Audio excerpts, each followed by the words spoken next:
야권 주자들에게 호남은 특별한 의미로 다가옵니다. 민주당의 문재인 전 대표와 안희정 충남지사도 본격적인 호남 쟁탈전에 나섰습니다. 네, 정치부 김민지 기자와 자세히 이야기 나눠봅니다. 어서 오세요. 네, 안녕하세요. 네. 자, 문 전 대표와 안 지사 나란히 호남 공략에 나섰죠, 오늘? 네, 그렇습니다. 네. 안희정 지사는 어제부터 이틀째 호남 행보를 이어가고 있고요. 네. 문재인 전 대표는 오늘 전북 전주를 찾았습니다.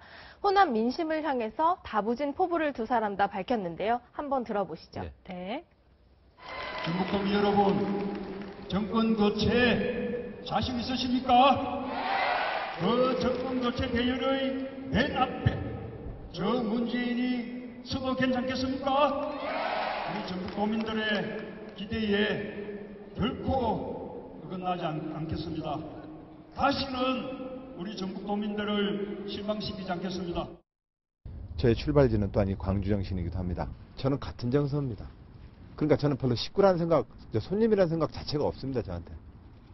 이 정의감, 저는 그것이 광주 정신이고 광주 시민들이 저에게 거는 기대라고 생각을 합니다.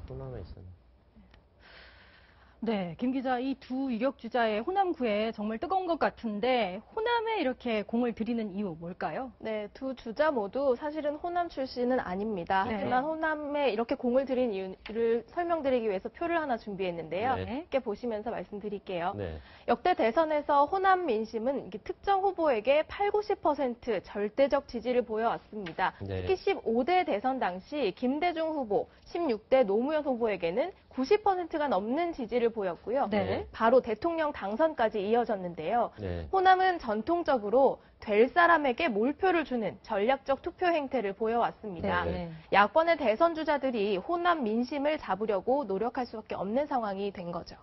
90% 이상을 얻으면 대통령이 됐고 90%못 미치면 잘 안 됐고 뭐 그랬네요. 네, 결과적으로 보면 그렇게 됐습니다. 네. 전략적인 결정을 해온 호남 민심이 최근에 좀 심상치 않은 그런 징후를 보이고 있다고 하는데 어떤 이유 때문에 그렇습니까? 네, 바로 그 문재인 전 대표와 안희정 지사의 격차가 확연하게 줄어들었는데요. 원래는 31%포인트 차이가 나던 것이 한 주 만에 11%포인트 차로 바짝 추격을 했습니다. 네. 문재인 전 대표는 최근 캠프에 송영길 의원이나 김상곤 전 경기도 교육감 등 호남 인사들을 대거 기용하면서 이제 통합의 의지를 보이기도 했는데요. 네. 그런데 최근 전인범 전 특전사령관을 캠프의 안보 자문역으로 영입한 것을 두고서 논란이 됐습니다. 네. 특히 전 전 사령관이 5.18 발포를 전두환 전 대통령 배치되는 내용이기 때문에 문제가 됐고요.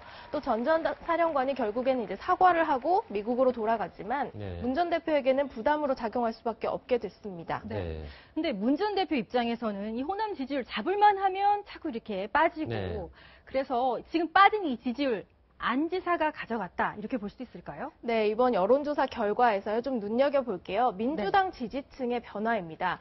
일주일 만에 13%에서 20%로 안 지사가 7%포인트 오른 반면 문 전 대표는 64%에서 57%로 딱 그만큼의 포인트가 빠졌는데요. 확실히 빠졌나요? 네. 안희정 지사가 최근 대연정 같은 약간의 우클릭이라고 볼 수 있는 행보를 보이면서 야권에서는 논란이 됐었습니다. 그런데 이런 우클릭 행보가 야권 지지층에게 미움을 샀다기보다는 오히려 중도 보수로 안 지사가 좀 확장할 가능성이 있다는 점을 부각시켜서 좀 호남 표심이 이쪽으로 이동한 것이 아니냐는 분석이 나오고 있습니다. 네, 일주일 만에 지지율 차가 한 10% 이내로 좁혀든 거 보니까 다음 주 어떻게 될지 상당히 궁금해지네요. 네. 네, 민주당 경선 지역 순회 일정이 나왔다고 하는데, 자, 첫 번째 지역 호남이라죠? 이게 나중에 향후에 어떤 영향을 미칠지 그것도 상당히 관심사가 되겠습니다. 네, 방금 말씀하신 것처럼 민주당 경선이요 4개의 권역별로 진행될 예정인데요. 첫 대결 지역이 바로 호남입니다. 호남에서 지금 안 지사가 좀 전에 설명드렸다시피 지지율 상승을 겪고 있기 때문에 지금의 상승세를 이어받아서 좋은 성적을 낼 경우 두 번째 경선지가 바로 안희정 대망론의 중심지인 충청이기 때문에 더욱더 이 지지율 격차를 좁힐 수 있다는 분석이 나오는 겁니다. 호남의 성패가 충청까지 바로 이어질 수 있는 그런 얘기겠네요. 네, 그렇습니다. 다시 말하면 문재인 대세론이 약세론으로 되고 어떤 다른 드라마, 그러니까 2002년 대선 때 또 나왔던 그런 대드라마, 역전극이 나올 수도 있다. 이렇게 볼 수도 있을까요? 네, 그렇습니다. 2002년 3월에 경선 직전의 여론조사에서는요. 네. 노무현 당시 후보 지지율은 1, 2%밖에 나오지 않았습니다. 네. 노 전 대통령이 민주당 대선 후보가 될 가능성조차 거의 없던 상황이었는데요. 네. 당시 경쟁자인 이인재의 대세론이 있었기 때문입니다. 하지만 제주에서 한화갑 후보가 이인재 후보를 꺾고 또 노무현 후보가 이어서 울산에 이어서 광주에서 1위를 차지하면서 판도가 바뀐 건데요. 네. 결국 그때 그 판도가 대선, 본선까지 이어져서 노무현 후보가 당선된 계기가 마련된 거 아니었습니까? 네, 그렇습니다. 네. 민주당 경선에서 노무현 후보가 이렇게 반전의 결과를 얻어내자 이른바 노풍이 확산된 겁니다. 그래서 네. 초반 지지율 1, 2%였던 노 후보가 결국 대통령에 당선되는 일이 벌어졌는데요. 즉 당내 경선 흥행과 함께 반전 드라마까지 연출될 수 있었던 겁니다. 네. 호남이 이번에는 어떤 주자를 전략적으로 선택할지 상당히 관심이 주목되고 있습니다. 지금까지 야당을 취재하는 정치부 김민지 기자였습니다. 잘 들었습니다.